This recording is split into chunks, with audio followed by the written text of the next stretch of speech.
আসসালামু আলাইকুম। আজকে আমি দুপুরে রান্না করব হচ্ছে আইল মাছের তরকারি। এখানে আমি আইল মাছ লবণ আর হলুদের গুঁড়া, মরিচের গুঁড়া দিয়ে মেখে রেখেছি। পেঁয়াজের কুচি, টমেটোর কুচি আর নতুন আলু দিয়ে আজকে আইল মাছের তরকারি রান্না করব। দেখা যাক, সঙ্গে থাকুন আমার রান্নার। মাছগুলো কড়া করে ভেজে নেব।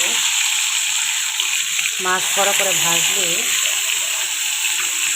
তরকারির সুস্বাদু হয়।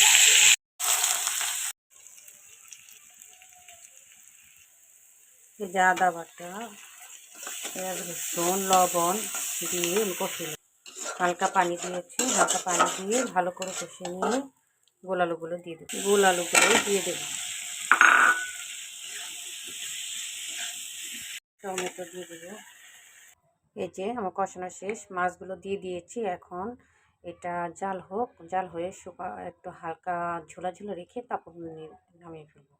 প্রায় কাছাকাছি, ঝোলটা টানলে আমি নামিয়ে ফেলবো। আমার আইল মাছের তরকারি হয়ে গিয়েছে, এখন আমি নামিয়ে ফেলেছি। কেমন আছে অবশ্যই জানাবেন কমেন্টস বক্সে।